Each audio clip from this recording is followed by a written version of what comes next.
फरमाइश बात एक कांड हम सुनावत बनी और शुरू से आखिरी तक आप लोग बनल नहीं हैं। ए बिरहा से आप लोगों की एक सीख जरूर मिली। बिरहा के आप लोग सुनत बनी, अपन समय वेस्ट करत बनी, तो यहाँ से आप लोग जाई हैं तो कुछ ना कुछ मैसेज लेके जाई हैं। ठीक है ना हमार माई बहन लोग? बैठबू ना बहन, तनी होकरिया भरवा ली तो ठीक है। तो हाल बतिया ना समझ पाओ थिन लोग। हमार बतिया समझत हो कि ना? अच्छा समझत कैसे करती मेहरारू न रहा तो भोजन ना मिली जल्ला तो के जवन जलन होत के ढेर देख के ना। देखा हमार माई बहन लोग बड़ी मेहनत करेली, ई लोग रहा ना तो भोजन ना मिली। मर्द ना रहा तो साड़ियों ना पहन पाई हैं। चलो भैया हम बिरहा गाई भी हम भजनी ना करे। अब हम कुछ कहो भी कुछ कहिए बात बढ़ जाई। अगर ये दोनों बात ना बढ़ जाए कि देखा प्रशासन को लोग बैठल हो एक आध डंडा दे कोई मास्टर मती ले जाके बंदो कह दिए तो आई एक बिरहा पर आप लोग विचार करी है आखिरकार परिवार में कैसे रहना चाहिए, परिवार क्यों बिगड़ जाता है। जब भाई बचपना रही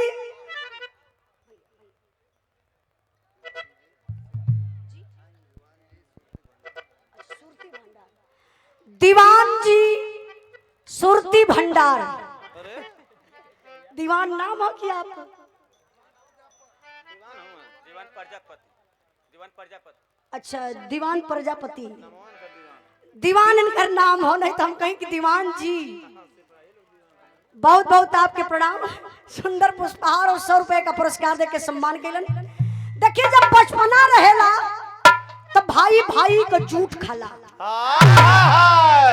भाई के अगर भाई के कोई मार दे हलस तो भाई और भाई के पहुंच के हमारे भाई के मरले है। लेकिन जब वह भाई सयान हो जाला, बियाह शादी हो जाले, ये मोहब्बत फिर कहाँ चल जाले।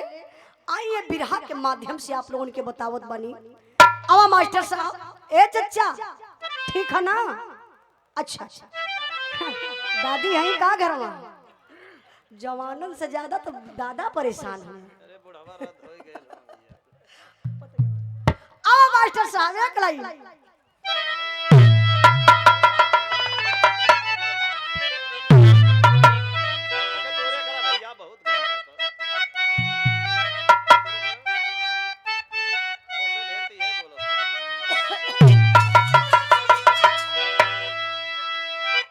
ए भैया नहीं रिचकारी नहीं कर तो ठीक हो। कहे से लड़का थोड़ा डिस्टर्ब करा ना, पीछे में बैठा था चाहे घरे भेज दा। और आई जोन भैया पियरका गमछा वाला, पीला गमछा वाला भाई डॉक्टर साहब घरे जाए का तैयारी है का? अच्छा आप तो घरे जाइबा, घरे व्यवस्था हो के जबरी लेके जात हुआ अनेक व्यवस्था वो काम चला ली हैं। धोखा हो जाई भैया डॉक्टर साहब, जबरी केहू के घरे मत लिया के जाइए, जमाना बहुत खराब है। ठीक है ना? बैठा अब देखा डॉक्टर साहब के मनौली तो चच्चा उठ गई ना। चच्चा कहाँ आई? जा जा जा जा जा झाड़ के। संजय कनौजिया बड़े भैया जी की तरफ से 50 रुपए का पुरस्कार, भैया के बहुत बहुत प्रणाम। आई एक एक लाइन पर आप लोग ध्यान दें। कहना बा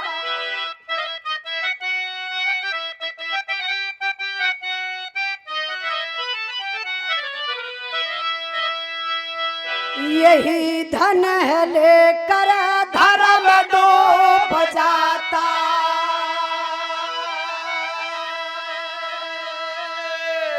यही धन मोहब्बत पे खंजर चलाए, यही धन धरोहर समझ करे के दुनिया मनुष्यता की देवी को सूली चढ़ाए, खुदा की खुदाई को क्यों छीनते हो, अहम की बहम तुम मिटा कर के देखो, अरे सदा घर उजारे हो नफरत में जाए,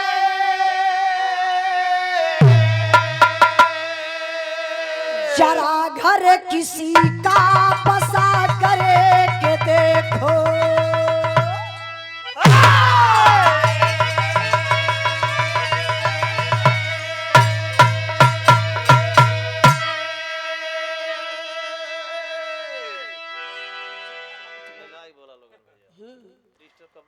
गौर करें बाबू, कहा जाता है किसी का घर बसाना बहुत मुश्किल हो जाता है, और किसी का बसा बसाया घर उजाड़ना बहुत आसान काम है। हर गाँव में देखा ला एक आठ कुटना और कुटनी रहे, तोहरे घर में बहुत बढ़िया पटत हो तो माँ सुरती रगरत कुटना जोन होला उद्वारे पहुंच जाए, कहीं कहो भैया हम तो सुनली है कि तोहही कुल कमा धमाई के घर द्वार बनवावत हुआ, तोहर भैवा का करे। अब देखा भाई भाई में विवाद शुरू हो गया, अब वही में कुटनी अगर बा तो मरचवे के बहाने तोरे घरे जाई, लेकिन जाई जरूर जहां ले तोर घर ना उजाड़ी तब लोग के पानी ना घुटाई। बिरहा के सुनने वाले भैया बाबू, आप लोग ऐसे लोगों से सतर्क और सावधान हो।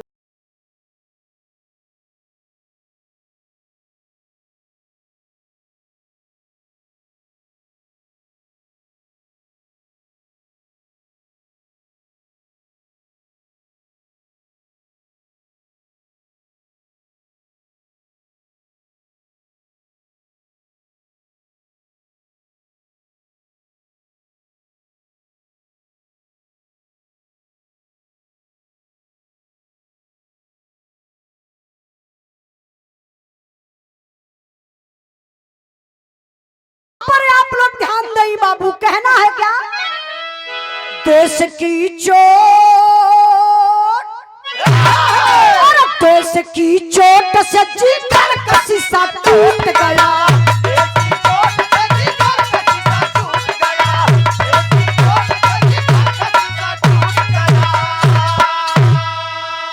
बचा था जो कुछ, अरे बचा था जो कुछ तेरे जहां में लूट गया,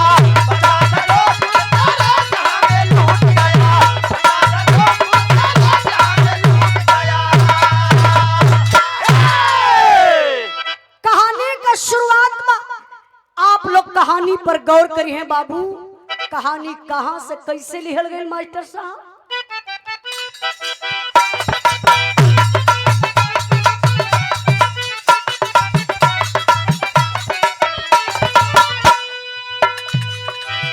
किसी की खुशहाली किसी का जिगर चोट करे, किसी की खुशहाली किसी का जिगर चोट करे, स्वार्थ की भावना मानवता पे विस्फोट भरे,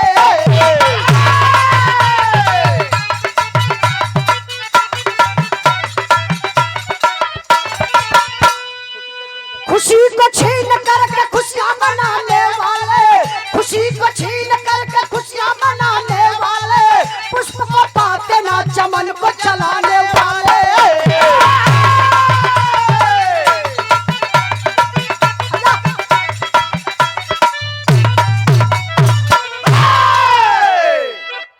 अब यही से आप लोग कहानी समझ लें।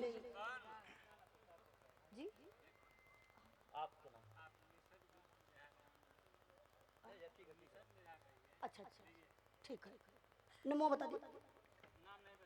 अच्छा बहुत बहुत धन्यवाद करण की आप मिशन बिरहा गाइए, ये भी मिशन से ही है, समझिए ये भी मिशन से बिरहा जो मैं गा रही हूँ, ये कोई इसमें अंधविश्वास नहीं है, न ये मैं महाभारत का बिरहा गा रही हूँ, ना रामायण का गा रही हूँ। आप इसको सुनेंगे चचा जी, परिवार अगर आपके पास होगा तो आप समझिएगा कैसा समाज में क्या हो रहा है, कैसे परिवार के साथ रहना चाहिए। जहां मिशन की बात आएगी इसी विरह में हम आपको बता देंगे, खाली ध्यान दीजिएगा। आप ध्यान देंगे तब, आपका ध्यान भटका रहेगा तो हम कितना भी गाएं बजाएं आपको समझ में ही नहीं आएगा। गौर करें बाबू, वही कहा जाता है ना कि बाबा साहब को लोग मानते हैं लेकिन बाबा साहब की नहीं मानते हैं। बाबा साहब को लोग मान लेते हैं लेकिन जिस दिन बाबा साहब की मानना शुरू कर देंगे आप लोग, पूरा समाज सुधर जाएगा। तो थोड़ा सा विचार करिए। ए हमार माई बहन लोग उठा बैठी मत करिए, ध्यान ज्यादातर हमारा आप लोगन पर रही। कहे से अगर आप लोग चल जेबू तो ताना हमके मारत मारत मुआए नहीं है। कहीं देखलू रतिया ना उजाला एक कोई दिन ना, जब जब इनके आई याद तब तब हमके ताना मरिए। कहे तोहार बिरादरी से बैठल रहल, देखलू ना सुनल ना चल गई। तो आप लोग तो महान हुआ, आप लोगों से उतना चिरौरी हम ना कह पाइला, लेकिन उन्होंने उनके समझावे में ना पसीना हमरो छूट जाला। तो ठीक है ना, तो कहारियन समझावत लो हरियन जाती एगो लोन का गलती ना हो। कुछ हमारे भौजाई हैं, भैया का वहीं से फोन आवत था, मिस कॉल मारत हूं खाली, फोन वाली लोग चल जाए, बाकी तो लोग बैठवे करिए जेके हमसे मोहब्बत बा। तनी बिरहा पर ध्यान दई, कहानी कहां से लिहल गई? बिहार प्रांत छपरा के पूर्वी तराई, जहां का बतावल गल बाबू दो भाई रहे वाला। बड़के भाई का नाम बा मोहन, छोटके भाई का नाम बा सोहन। बड़के भाई के औरत का नाम बा उर्मिला, छोटके भाई के औरत का नाम बा गीता। बड़का भाई खेती गृहस्थी का काम करत हो, मतलब किसान हुआ आप लोग जैसन। छोटका भाई फौजी जवान, बैरिकपुर कलकत्ता में ड्यूटी पर तैनात हुआ।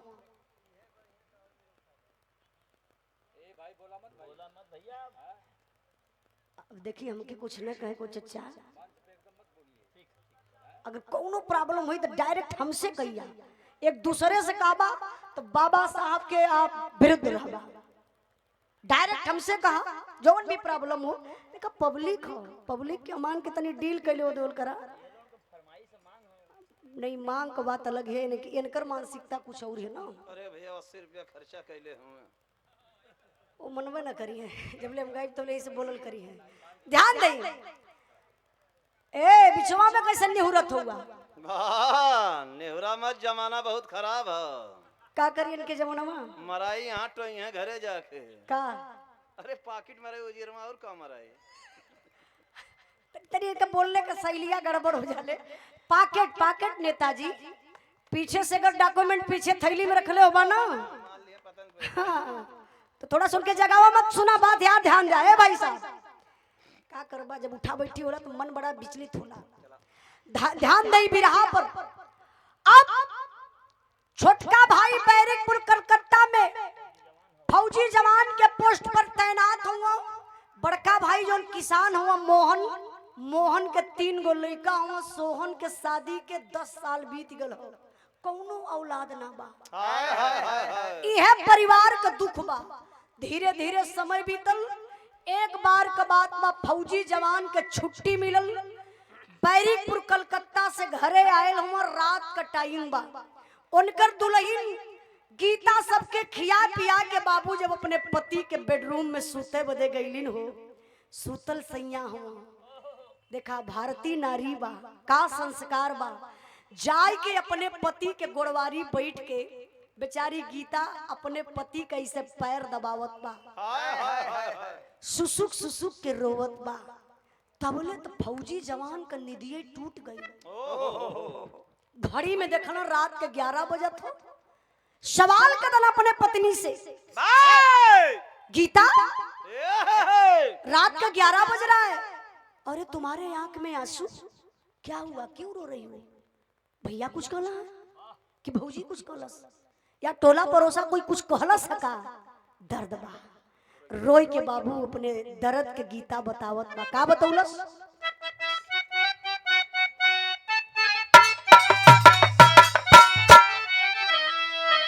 माहुर लियाई देता हमारा के खियाई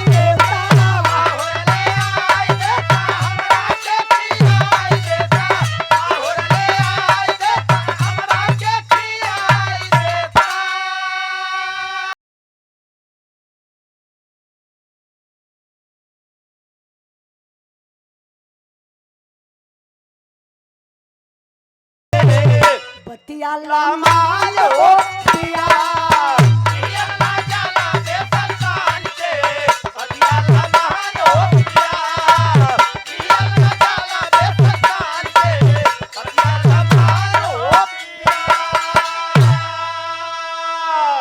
दुल्हनिया रोई के कलश के पति दे हम रोवत बनी ये लिए कि हमके जहर लेके दे दा हम खाई के मर जाई।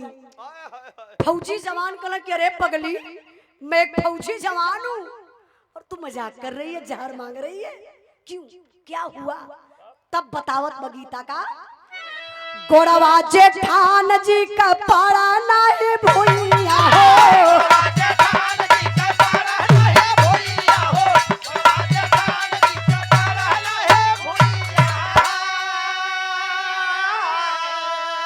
हमारा खातिर मुंह निहला अखिया तो सैया हो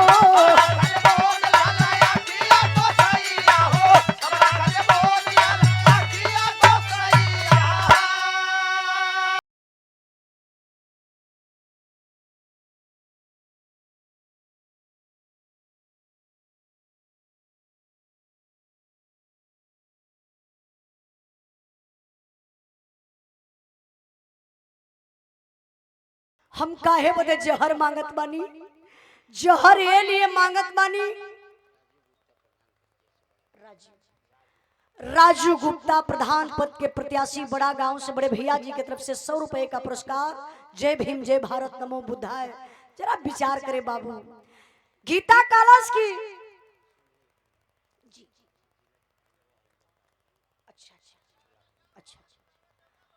ये देखिए डॉक्टर भीमराव अंबेडकर साहब सेवा संस्थान युवा क्लब बड़ा गांव से आपके तरफ से 100 रुपए का पुरस्कार, बहुत बहुत धन्यवाद। और विजय गुप्ता जी की तरफ से 50 रुपए का पुरस्कार, बहुत बहुत धन्यवाद। जरा विचार करें बाबू।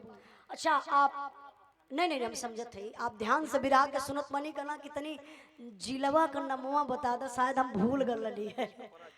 छपरा जिला नहीं, हम हमार गलती बा, हम भुला गली है।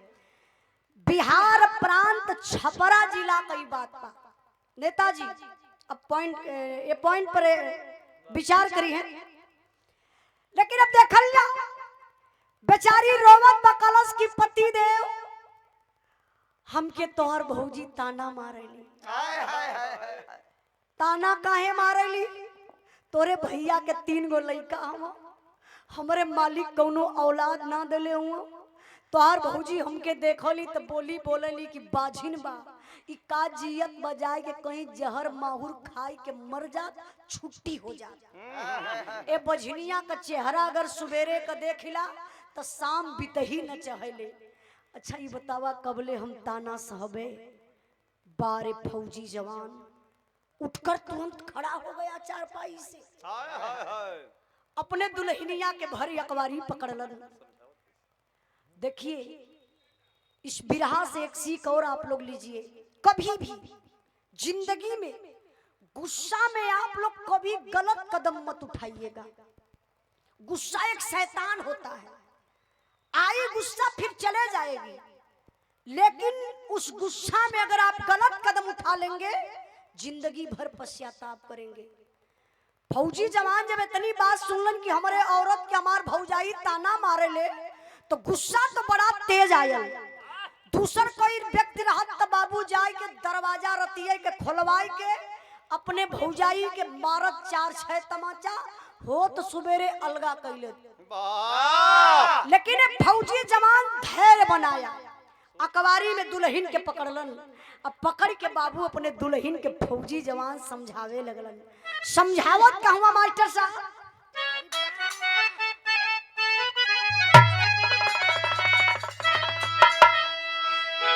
यह समझावत हो का कि गीता दुल्हनी आके कि गीता दुल्हनी आके फौज समझावेला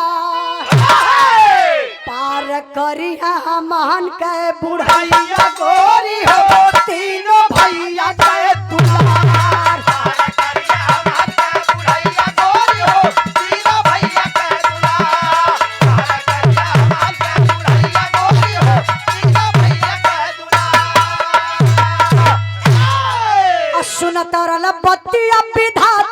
खुश भइल आया मामा की डरिया पे बउरवा लागी गइल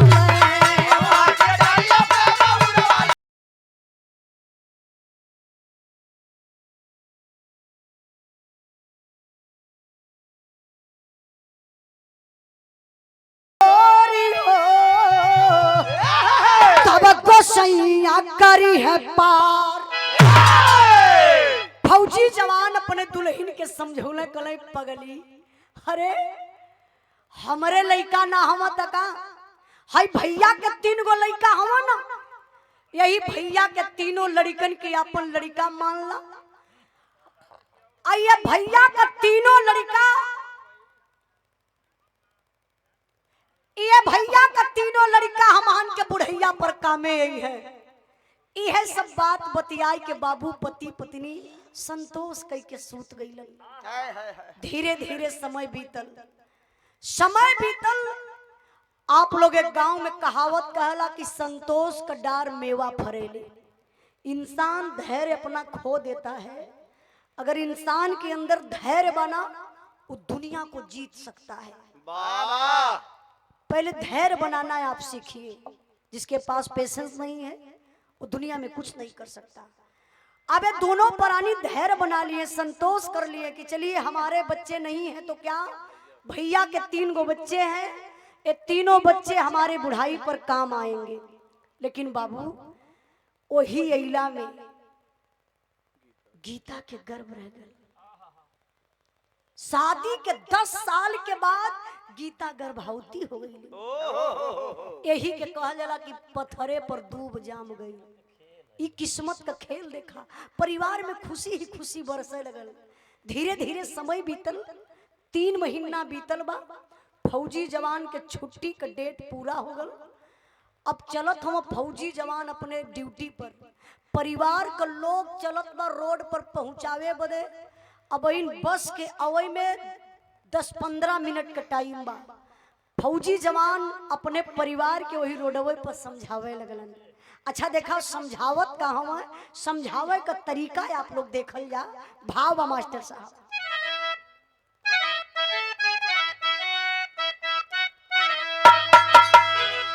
माल टरिये में चलल,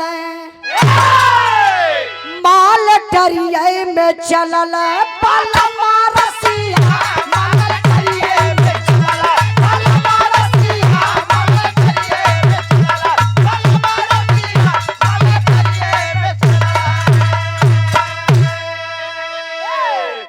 अरे विधि के भरोसे बनैया बुझाइल, नवय महीनवा की नरवा पे आई।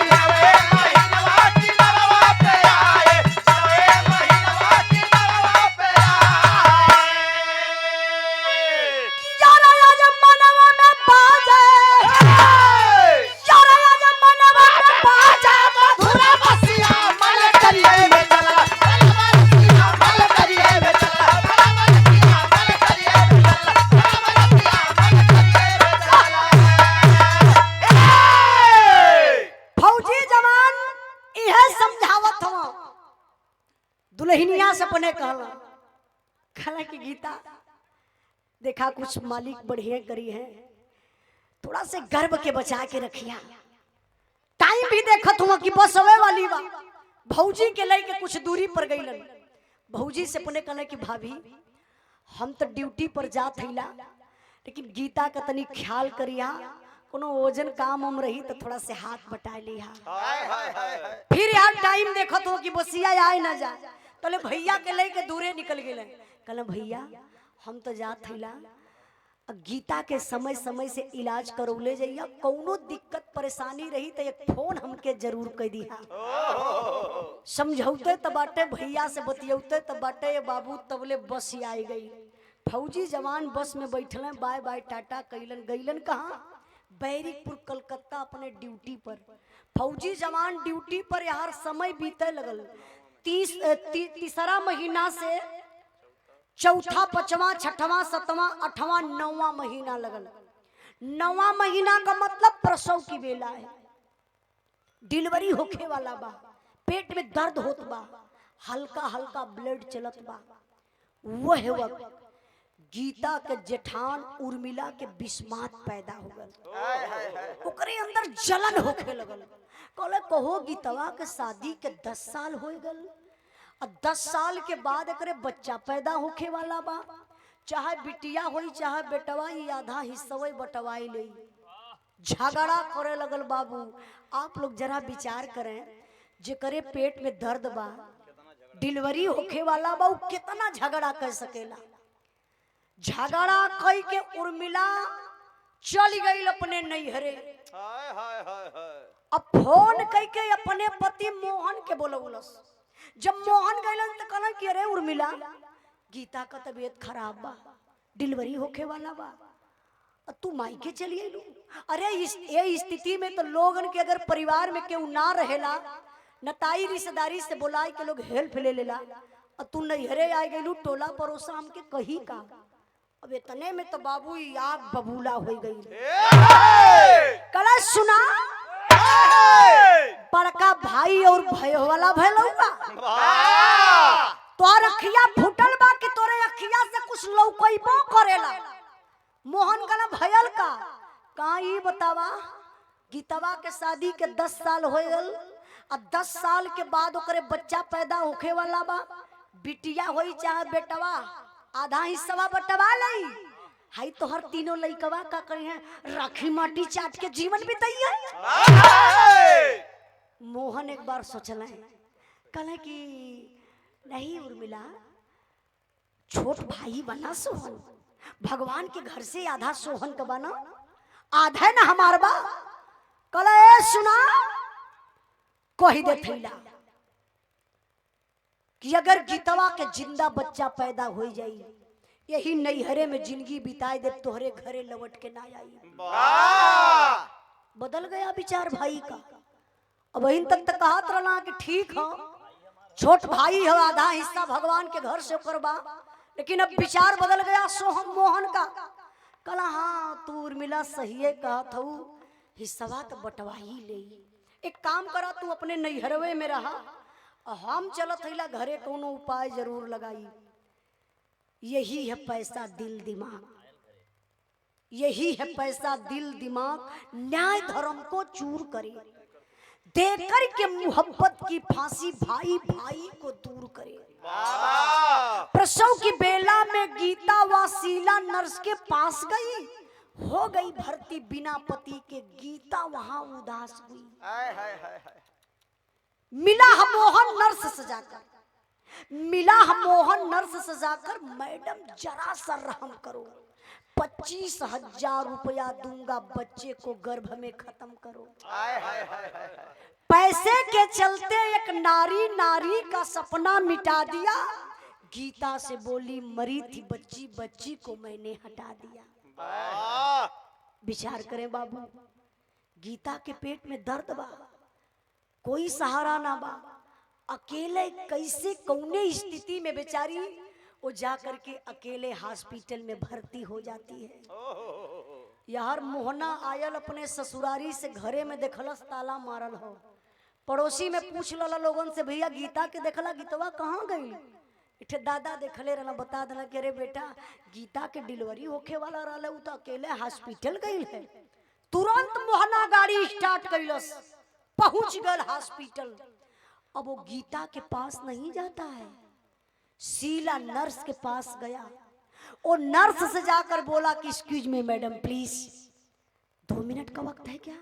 नर्स बोली हाँ सर बोलिए क्या बात है। कहला मैडम जो गीता नाम की औरत भर्ती है, जो डिलीवरी केस है, वो हमारी भयो।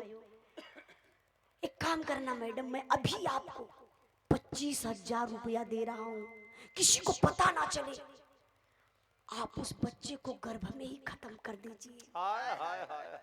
अब वो नर्स पैसे के लालच में आ गई बाबू, 25,000 लहलस, एक इंजेक्शन लगौलस, बेहोश होखे वाला।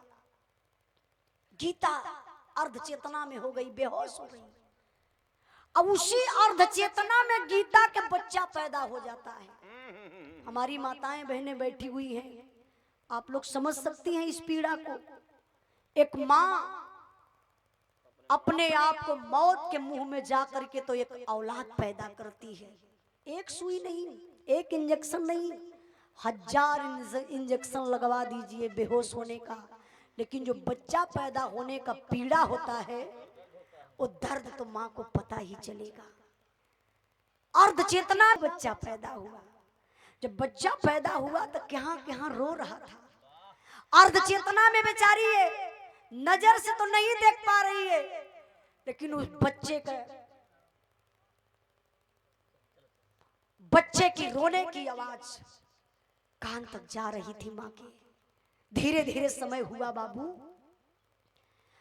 जब वो बेहोशी का जो इंजेक्शन लगा था वो दवा का असर खत्म हुआ, गीता को होश हुआ, होश में आती है गीता, तो बेडवा पर अपने बचवा के देखत बाकी बाबू हमार बा कहाँ, वो हमारा औलाद बा कहाँ। बेड पर बच्चा नहीं है। शीला नर्स को बुलाती है, गीता मैडम मेरा बच्चा दीजिए ना जरा, मैं देख लूं नजर से अपने। ये पपिनिया इमोशनल अत्याचार कैलस कलस हो, क्या बताऊं गीता, बहुत ज्यादा दर्द है मेरे सीने में। बेटी पैदा हुई थी, देखिए वो बेटा पैदा हुआ था, जिंदा बेटा पैदा हुआ था, लेकिन ये पापी नर्स बता रही है कि बेटी पैदा हुई थी। क्यों? इसी जमाने के लोग बिटिया को बड़े तुच्छ नजर से देखते हैं। वो समझ गई कि बेटी बता देंगे वो बात खत्म हो जाएगी। बोली बेटी पैदा हुई थी, मर गई थी वो बच्ची। मैं सोच गई कि तुम अकेली हो, परेशान हो जाओगी, मैंने उस लाश को ले जाकर के फेंक दिया। अरे बाप रे बप्पा, 10 साल के बाद जकरे औलाद पैदा भइल उन नजर से देखे के ना पौलस, ओकर कलेजा का कही। औलाद आप लोगों के भी पास होगा, अगर बचवा के तनी से ठेस भी लग जाले ना तो आप लोगों का कलेजा फाट जाला। आज माई का कलेजा फाट गल, वो बेड से उतर के वो स्थिति में हो, कटल पेड़ नियन अरराई के वही शीला नर्स के पैर पर गिर गई गीता। गिर के रोई के बाबू को हलस गीता का मास्टर साहब।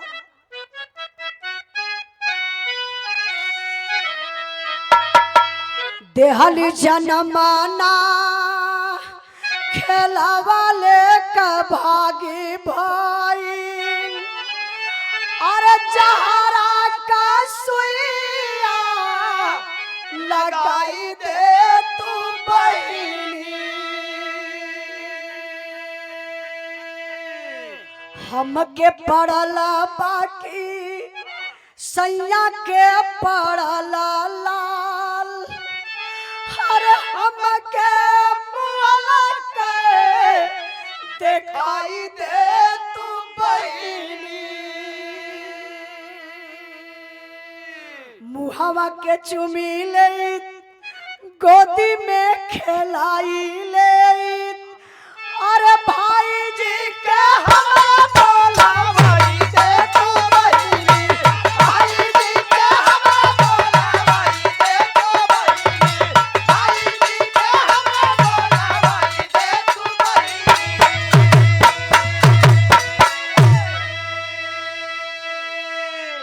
दर्द है, रो रही है बेचारी गीता। मैडम मैं बहुत बड़ी अभागन हूं मैडम, मुझे एक जार का इंजेक्शन लगा दीजिए, मैं भी इसी हॉस्पिटल में मर जाऊं। नर्स नीचे से ऊपर गीता के देखने लगल, कलस क्या नाटक बना रही हो, क्या समझती हो अपने आप को, कह रही हो कि मुझे एक इंजेक्शन लगा दीजिए और मैं मर जाऊं, तुम चाहती हो मेरे हाथ में हथकड़ी लग जाए। गीता कहली नहीं मैडम, मैं चाहती हूँ ना 10 साल के बाद बच्चा पैदा हुआ, बेटी और बेटा से मतलब नहीं है, मुझे औलाद से मतलब है। मेरी मरी हुई बच्ची मुझे दे दो, मैं उस बच्ची का चेहरा देख लूं। वो बिटिया मुझे पड़ी थी कि मेरे पति देव को पड़ी थी, एक बार गोद में लेके खिला लूंगी ना, बाजिन का नाम हट जाएगा। प्लीज मैडम मेरी बच्ची का लाश दे दो। फिर गुस्सा में आ गई नर्स, बोली अरे गीता क्या मजाक बनाई हो, अरे मैंने बोल दिया बेटी पैदा हुई थी, उसको मैंने फेंक दिया। बार बार इस एक ही बात को लेकर के रिपीट कर रही हो, सुन मेरी बात, अगर इलाज करवाना है तो हॉस्पिटल में इलाज करवा ले, नहीं तो मेरे हॉस्पिटल से निकल कर चली जा। तू चिल्ला रही है, रो रही है, तुझे देख करके सारे पेशेंट परेशान हो जा रहे हैं। गीता कहली मैडम मैं चली जाऊंगी, मत डांटिए, लेकिन मेरे भाई जी को बुलवा दीजिए। भाई जी के बुझत बनी आप लोग, भाई जी के वही अपने जेठ के बुलावे कहली। अब बेचारी गीता के का पता कि वह पपियवा इतना बड़ा भूमिका रचलेबा। संदेशा भेजवा करके शीला नर्स मोहन को बुला लेती है। अब दूसरी बार जब मोहन हॉस्पिटल आता है तो शीला नर्स के पास नहीं गया, वो डायरेक्ट गीता के पास जाता है और करता है क्या,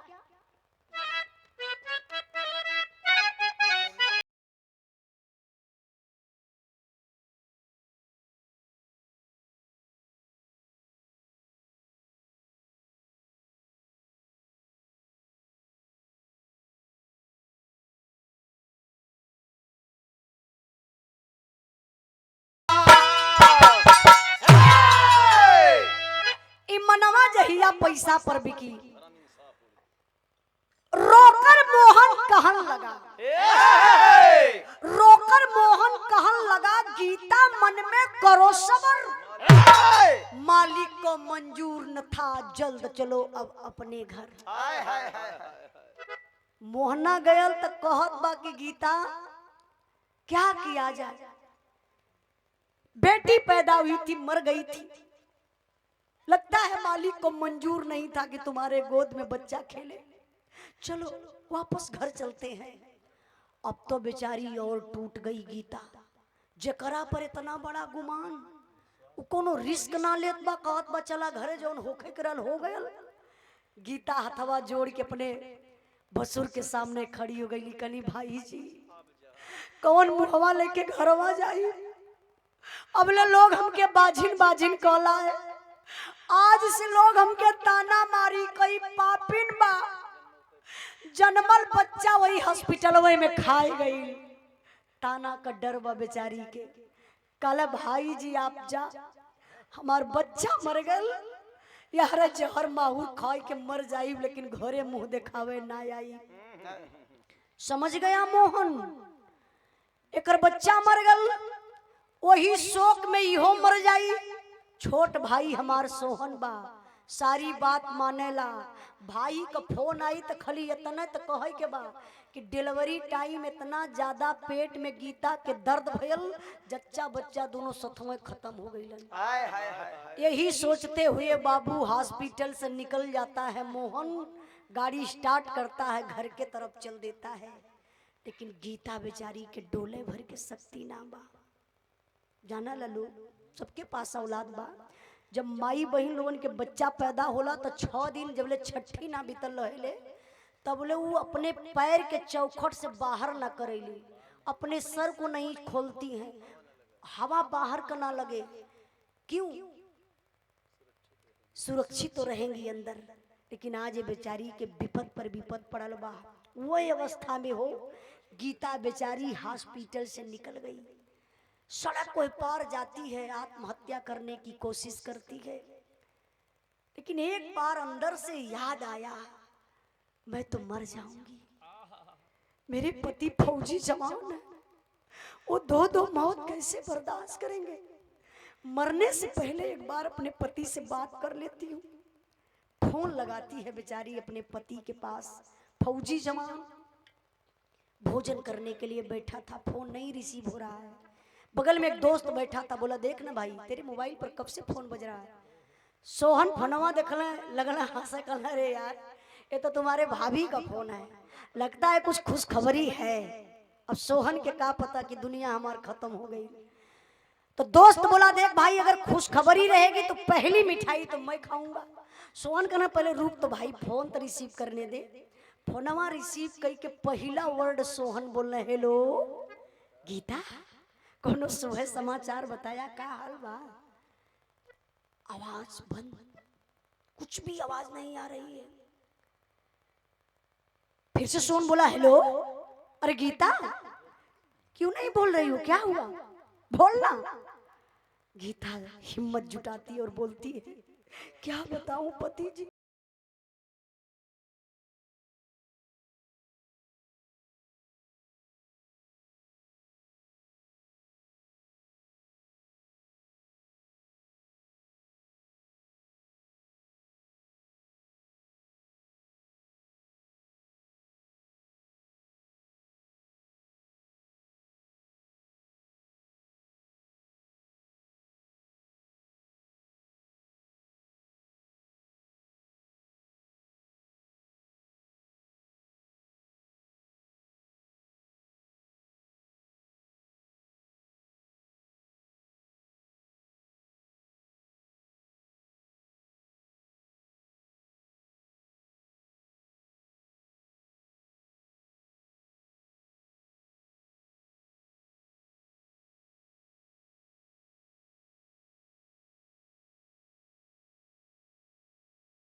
हमारे हम क्या देखावाला नहीं भैया तुहार कवनो जुगत लगवला नहीं जबले ना आवत बाटा तब पहले जियत बानी जबले ना आवत बाटा तब पहले जियत बानी ए भाई पारा ना वाली साहो जबले ना आवत बाटा तब पहले जियत बानी ए भाई पारा ना वाली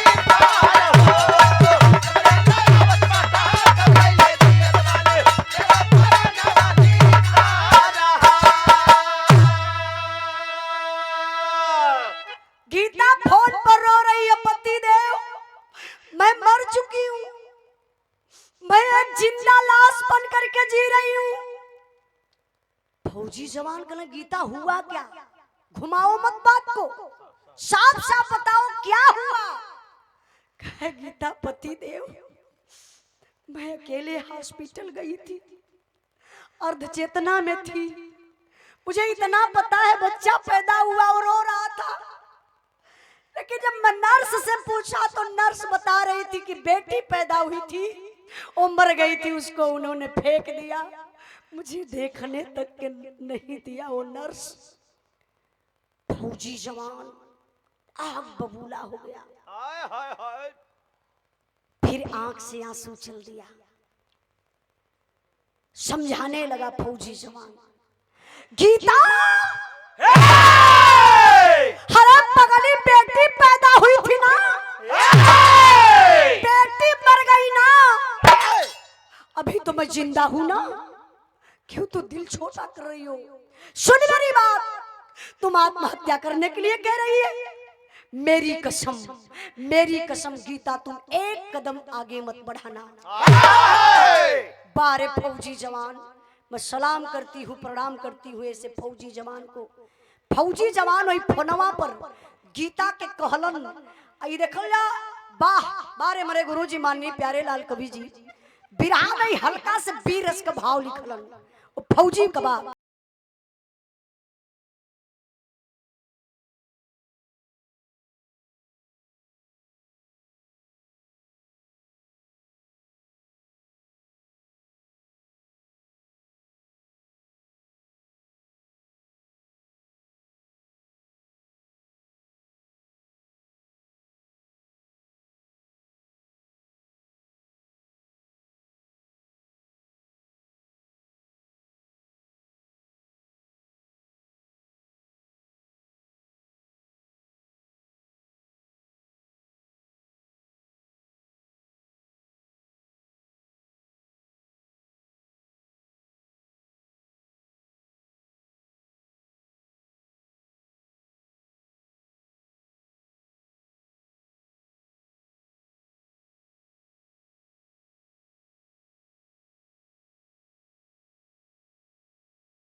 फौजी जवान।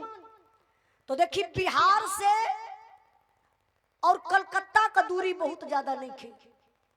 और जहां का हम बात बताओ बनी छपरा जिला का बात नेताजी, तो फौजी जवान तत्काल छुट्टी लेता है और बिहार आ जाता है। 5 से 6 घंटा लगल। फौजी जवान तो आ गया बिहार, लेकिन एक सवाल खड़ा होता है, बिहार आया फौजी जवान, ना वो घर पर गया ना वो हॉस्पिटल गया। हाय हाय हाय। फौजी जवान पहुंचले कहां मास्टर साहब?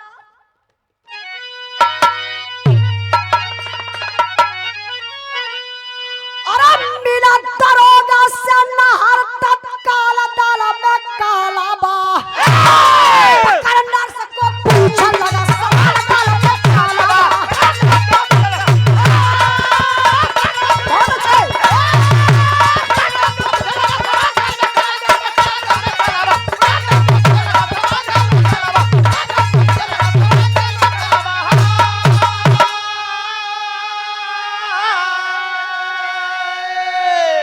अरे मरावा जिंदा बच्चा, वो बच्चा माथा मारा था, उसको तूने फेंक दिया, क्या अधिकार तुम्हारा था?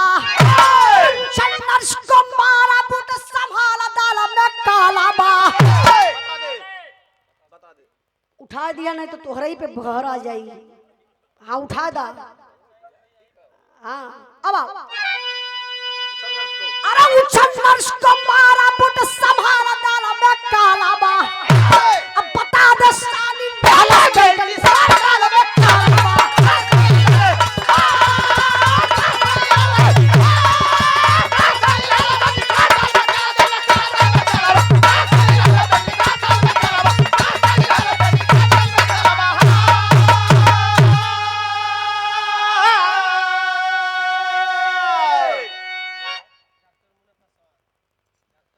कभी कभी बिरहा गावत का इनाम भी लगेला कि अब न मिले तो ठीक है। हाँ चलो बंद है। कैसे दिहले रलाम धय दली धीरे सब कली जाए दा, कैसे थोड़ा सा डिस्टर्ब भी मामला हो जाला। एकदम भाव बनल बा, आप लोग बिरहा में रमल हुआ। जैसे होला ना कि गरम दूध में नींबू गाड़ दो फटी जाए। ध्यान दिए बिरहा पर। ए भैया नमो। डॉक्टर मुन्ना पासवान। डॉक्टर मुन्ना पासवान 50 रुपए का पुरस्कार, बहुत बहुत धन्यवाद। तनी बिरहा पर ध्यान दें। फौजी जवान आइलन बिहार, बतौली कि ना घरे गइलन ना हॉस्पिटल गइलन। गइले कहां? थाने पे दरोगा साहब के पास। हमारे प्रशासन के लोग बैठे हैं, मैं धन्यवाद आप लोगों को देना चाहती हूँ। कहा जाता है बाबू, कानून का हाथ बहुत लंबा होता है। पुलिस अगर चाह जाए साहब तो जिंदा का तो बतिए छोड़ा, मुर्दा कबूले लगी भैया। आप लोगों के डंडा में बहुत पावर होली। सही बताओ थी साहब, लोगों के डंडा में बहुत पावर होली। हम बिरहा के भाव पर आ गए। डंडा वाली बात हम बताई थी, लेकिन थोड़ा सा बिरहा हमारे भाव में बा। आप लोगों के डंडा के बारे में एक जने हमारे पार्टी में जानत हो। हाँ नहीं नहीं बिरहा बिगड़ जाइए। बिरहवा कहाँ रहा लिया हमारे थाना में? अच्छा थाना में, वो बिरहा हमारे थाना में पहुंचे। बंद हो गई, बंद हो गई। अब फौजी जवान पहुंच गया थाने पर, जाकर के सारी बात बता दिया। तो दरोगा साहब सम्मान किए फौजी जवान का। ठीक है आप बैठिए कुर्सी पर, मैं कुछ महिला पुलिस भेजवा करके शीला नर्स को इसी थाने पर बुला लेता हूँ। कुछ महिला पुलिस जाती हैं बाबू, शीला नर्स को लेकर के आ जाती हैं थाने पर। वहां का सिचुएशन क्या है?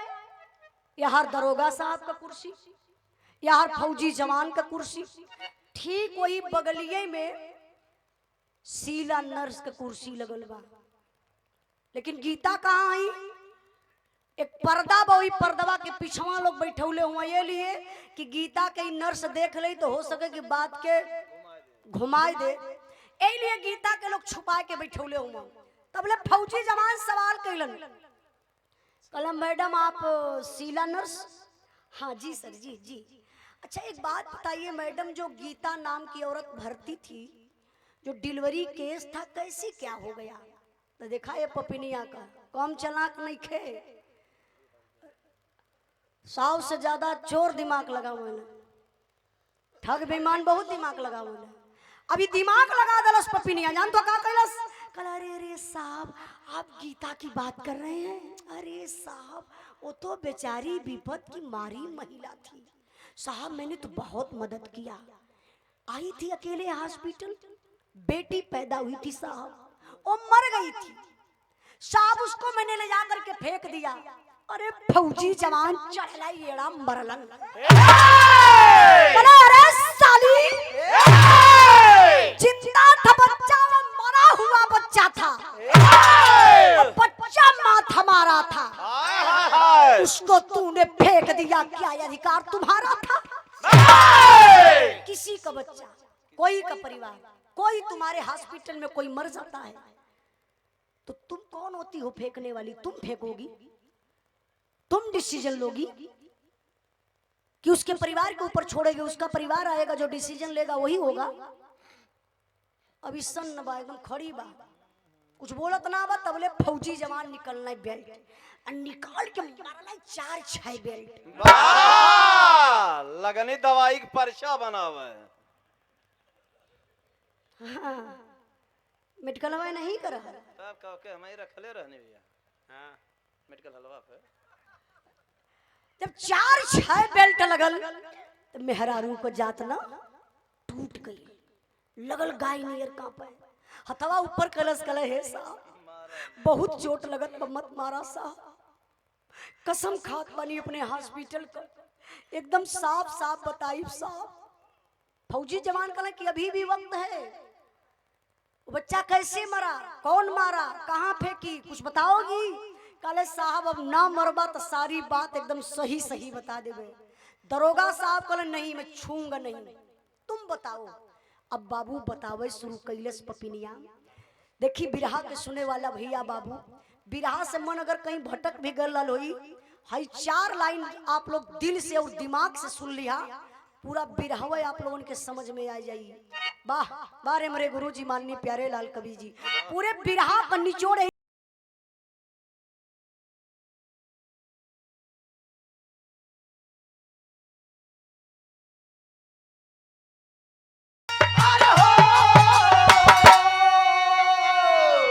कलेसा आपका बड़का भैया मोहन हमके 25,000 रुपया दलन, कल वो बच्चा के गर्भवे में खत्म कर दा साहब। हम पैसा के लालच में आए के एक इंजेक्शन लगौली हो साहब, जो बेहोश होखे वाला रहल, गीता बेहोश हो गईली।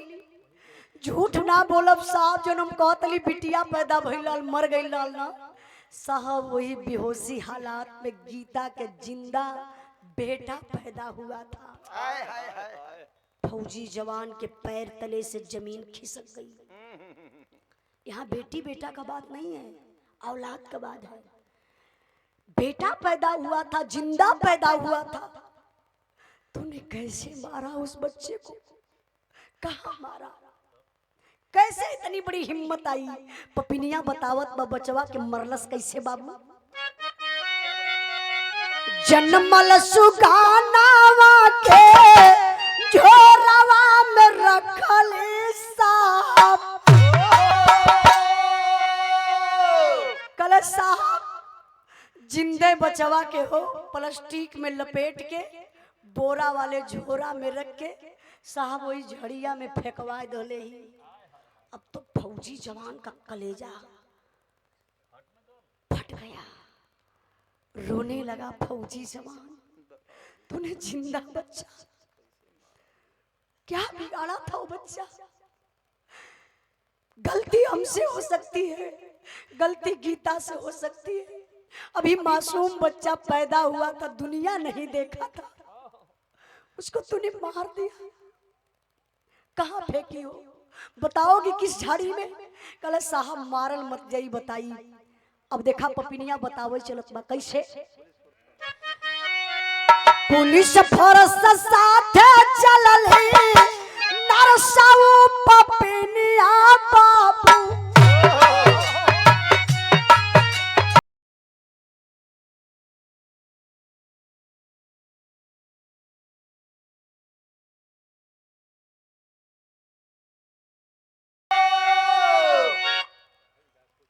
ऊपर कर गौर करे बाबू। बतावत बा साहब वही झड़िया में फेंकले बानी साहब। चली आगे आगे प्रशासन के लोग, महिला पुलिस, आप लोग जैसन आम जनता, अगर कहीं आप लोगों के पता चल जाए कि कोई बच्चा पैदा करके फेंकले बा कहीं, तो इंसानियत के नातकारे आप लोग अपन काम धंधा छोड़ के वहां जरूर पहुंचे की कोशिश करी है। अब देखे बाबू तमाम भीड़ बा, सब लोग चलत बा वही झाड़ी के तरफ। तबले माई के पता चलल गीता के, हमरे बचवा के पपिनिया प्लास्टिक में लपेट के बोरा वाले झोला में रख के ये झड़िया में फेंकले बा। माई पूरी भीड़िए के चीरत फारत सबसे आगे निकल गई। और जब मतारी गई झाड़ी के तरफ तो बाबू भयल का गजब हो गया। अच्छा गजब का भेल, चार कुत्ता झोरावाई के अरे गुरु जात रहला।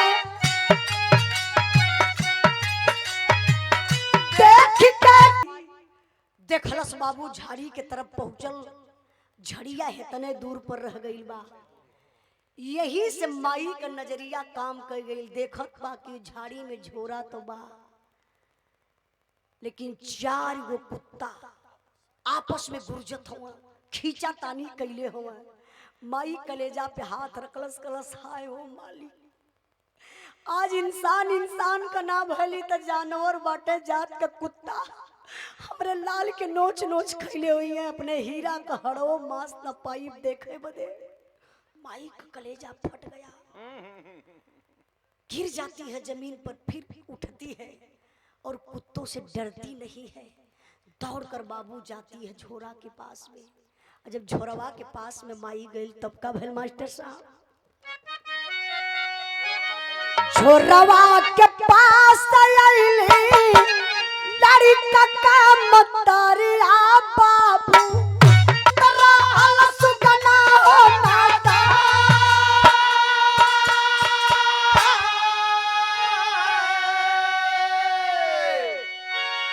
ए बाबू माई पहुंचल, झोरवा उठाए ललस, झोरा में चूटी चूटा एकदम स्थिति खराब, छुएला झोरा ना बा, कुत्ता तान दले वहाँ खींच दले वहाँ। तबले सोहन पहुंच गई, झोरा का स्थिति देख के फौजी जवान कांपने लगा, रोने लगा, बोला गीता इस झोरा को जमीन पर रख दे रे, बर्दाश्त नहीं हो रहा है। अपने नसीब का बच्चा नहीं था, नसीब का बच्चा रहता तो जमीन पर नहीं, झाड़ी में नहीं, तुम्हारे गोद में खेलता। गीता कहा जाता है बाबू, औलाद का गम फौलाद को पानी बना देता है। माई का ममता मानल ना, माई झोरवा के खोले लगली। जब झोरवा खोल के देखत थी बाबू तो बचवा प्लास्टिक में लपेटल बा। जब माई प्लास्टिकिया से निकलली तो ध्यान से देखत थी बाबू, हल्का हल्का बचवा के सांस आवत रहल, बचवा जियत रहल। भगवान का आहार दले रहल। 36 घंटा के बाद वो बच्चा जिंदा मिला। आज भी कहीं कुछ तो सच्चाई है, नहीं तो बच्चा जिंदा नहीं मिलता। मैंने एक बार अपने गुरुजी से सवाल भी किया था, जो भाई बराबर न्यूज देखते होंगे उनको पता होगा। हमारे गुरुजी बोले कि बेटा जब भी बिरहा गाना, इस बात को पब्लिक के बीच में जरूर बता देना कि गुजरात के भूकंप में 26 दिन के बाद मलबे से निकाली हुई लाश, माई का पूरी शरीर सड़ गई रहल। एक सोनू नाम का लड़की अपने माई का स्तन पियत मिलल रहल, आप लोग जानते होंगे। 36 घंटा के बाद वो बच्चा जिंदा मिला। सारे लोग इकट्ठा हो गए। छोटके भाई सोहन का सवाल व बड़के भाई मोहन से हाथ ऐसे जोड़ल और दौड़ के जाए के अपने बड़के भैया मोहन के पैरवा पे गिर गए। कहला भैया, कहो भैया तू तो भाई रला ना, एक खून करला एक कोप करला ना, कहीं भौजी ऐसा कैले हो तो कहा तू बर्दाश्त करता भैया। लेकिन भाई हो के हमार दुनिया उजाड़त रहा है, रुपया पैसा धन खातिर। भैया जब तो के धन से मोहब्बत बना, आज ए पब्लिक के सामने हम कसम खात बानी, इ परिवार, इ घर, इ दुआर, इ संपत्ति हम छोड़ के अपने बीवी बच्चा के लेके जात बानी ड्यूटी पर। अब कबो लौट के ना आई भैया, और जब तक ड्यूटी करब तो के पैसा भी आधा कुछ भेजवावत रह, भाई का फर्ज निभावत रह।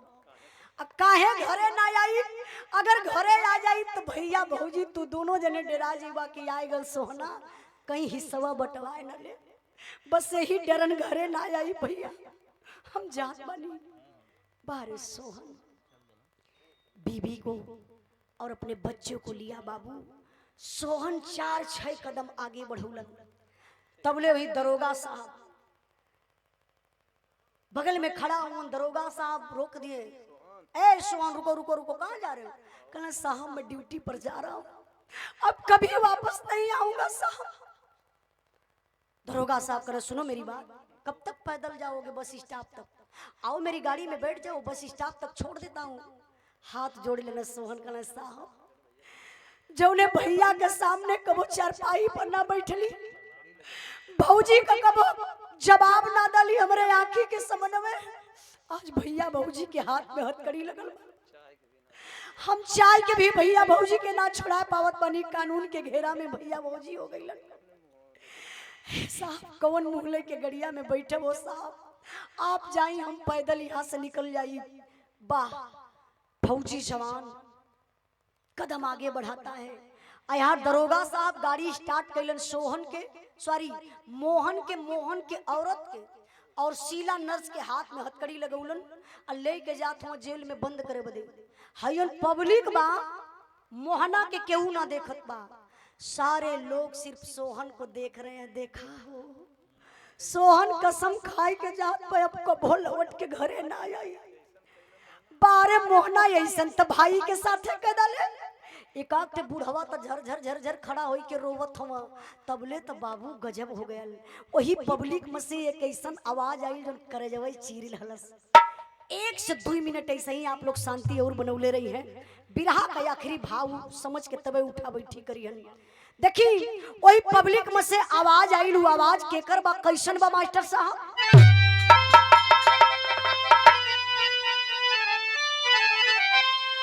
अरे तबला तीनों लड़कन का खोलाला मुहावा, चाचा छोड़ी गया भतीजा भरता जाला कहवा।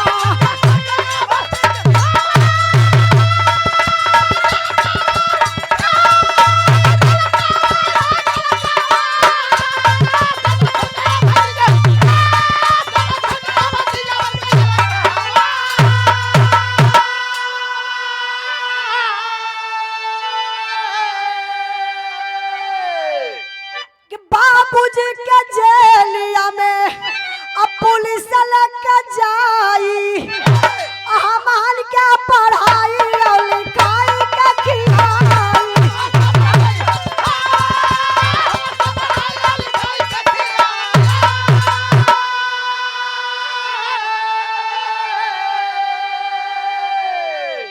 जोर से आवाज आई, चाचा, अरे चाचा, अरे चाचा। चाचा किसकी आवाज थी पता है? मोहन के तीनों लइकन का। कला चाचा मम्मी पापा गलती कैले, मम्मी पापा के पुलिस ले गई, चाचा अमान के छोड़ के जात हुआ, खबो ना आई बा। ए चाचा अमान के छोड़ के मत जा, अमान के अपने साथे ले चला। चाचा अमान के पता बा मम्मी पापा गलत कैले हुए, आप गलत ना हुआ चाचा। सोहन का कदम रुक गया बाबू, आंख से आंसू छलक गया। अपने पत्नी के चेहरा पर देखना और तीनों बचवन के चेहरा पर देखना। कहना गीता देख रे पगली, देख अपना खून बोल रहा है। मैंने तुमसे पहले बोला था ना भैया का तीनों बच्चा अपन बच्चा समझिए। देख मम्मी पापा को पुलिस ले गई, ये नहीं ऊपर बच्चों को दर्द है, हमारे और तुम्हारे लिए तीनों बच्चे रो रहे हैं। एक काम कर गीता, अब तुम्हारे पास एक बेटा नहीं 4 बेटा हो गए। 4 बेटा कौन? 3 ठे मोहन के, 1 ठे सोहन के। चारों लइकन के लेके फौजी जवान गइलन ड्यूटी पर। वही जा चरहू लइकन के पढ़ाई लिखाई के बाबू जब चारों लड़का सयान हो गइलन तो चरहू लड़कन का बियाह कैलन, सोहन शादी कैलन। अब जब शादी हो गई तो नंबर का आयल बंटवारा का, जोन घर घर का लीला हो का जला ऊंचवा पर से देखा घर घर एक लेखा। बंटवारा हर घर में होला। हम बताते बंटवारा से विकास होता है, बंटवारा आप करिए, लेकिन बंटवारा कैसा होना चाहिए? धन दौलत रुपया पैसा का बंटवारा होके के चाहिए। भाई और मोहब्बत का बंटवारा आप लोग मत करिएगा। प्रेम और मोहब्बत को बचा के रखिए। भाई भाई के काम में आ जाए। गौवा में तुम देखत बनी, अगर बड़का भाई बीमार पड़ गया तो छोटका मनाई कि कैसे मर जाए तो छुट्टी हो। जरा सोचिए कहाँ लोगों की मानसिकता जा रही है। मैं आप लोगों से हाथ जोड़ करके निवेदन करना चाहती हूँ बाबू, अपने बिरहा के माध्यम से जहां कहीं भी आप लोग रहिए ईमानदारी से रहिए। ना कोई कुछ लेकर आया है ना कोई कुछ लेकर जाएगा। जर जमीन रुपया पैसा धन दौलत को ले ही रह जाइए। 20 बीघा खेत था दोनों भाई में, सोहन मोहन के बीच में 20 बीघा खेत रहल। बंटवारा नियम से अगर होई तो 10 बीघा में से मोहन का तीनों लड़का ली हैं और 10 बीघा में से सोहन का लड़का अकेले ली। लेकिन नहीं, फौजी जवान की सोच देखिए, 5-5 बीघा बराबर चरहू लड़कन के नाये बाबू बंटवारा कैलन सोहन। भाई हो तो ऐसा सोहन जैसा, अगर मोहन जैसन भाई पैदा होके के रहे तो जन्मता सारे मर जाए तो ठीक हो। हाँ, हम तो कहला कैसन भाई पैदा ना हो, अगर पैदा भी गलती से हो जाए तो जन्मते मर जाए, खत्म हो जाए ना, पर समाज के दूषित न कर पावे। आप लोगों से एक बात और कहना चाहती हूँ। पानी वाला भैया तनी एक मिनट खाली रुका, सुना था लोगन के। देखा बिरहा छिनरी बुजरी बहुत लोग सुनेला, लेकिन वो पॉइंट का बात होलो कि दिल दिमाग में रख लेवा तो कभी कामे आई। जहिया अब से लोगन बंटवारा करिया तो मुस्कियाई के बंटवारा करिया। ए भाई सुना, हाई कोठरी तू लेला, हाई हमके छोड़ दा। ना पसंद ले जो भाई तय के ले जो कि हम ले थैला, हाई तू लेला हाई हम ले ले। बंटवारा मुड़ी कटवा तबो होई, अब प्रेम से मुस्कियाई के कैले बा तबो होई। आ एक बात अपने बिरहा के माध्यम से कहत बनी, एके ते आप लोग अपने दिल दिमाग में बैठाई लिया, कभी भी अपने भाई का हिस्सा हड़प के बेईमानी करके अपने बेटवा के जिंदगी में मत बनैया। काहे? लायक बेटवा रही तो तोहरे बनौले से कई गुना ज्यादा वो बनाई दी, और नालायक बेटवा रही जितना बेईमानी कई के बनौले रहबा तोरे जियते तोरे आंखी के समन्वय सब कुछ बेच के अयासी कई के दारू पी के तो के लात मार के घर से भगाई दे। जियत रहबा पेट ह पापी हो, एके भरे के चाहिए। बुढ़ौती में कौन काम करबा, कौन सर्विस करबा? ये दुआरे वो दुआरे कटोरा लेके भीख मंगवा, वो लोग दूर दूरा दिया सरवाई अपने भाई का ना रहल तो केहू का ना बा, और नहीं तो जाए के वृद्धा आश्रम में जिंदगी बीतेबा। यही लिए आप लोगों से कहा बाबू कि आप लोग प्रेम और मोहब्बत से रहिएगा। भाई का हिस्सा आप लोग कभी मत खाइएगा। अगर बात समझ में आई हुई तो आप लोग ईमानदारी पर चलिए। जेकरे दिमाग में ना बात समझ में आई हुई हमार, अपने भाई का गर्दन काट के हिस्सा ले लिया। अब भाई हम का कर सकीला, हम समझा ही सकीला ना। तो ये देखिए भाव पर सम्मान किए विजय मिस्त्री, पप्पू मिस्त्री बड़ा गांव से 100 रुपए का पुरस्कार और 50 रुपए का पुरस्कार मुन्ना पासवान जी की तरफ से बहुत बहुत धन्यवाद, प्रणाम। आप लोगों के दिल से बहुत बहुत धन्यवाद। कुछ गलती भइल होई गावे बजावे बोले में तो आप लोग क्षमा करी है। विराट का आखिरी भाव है, आखिरी लाइन बा मास्टर साहब। अरे मनवा चाहिए पैसा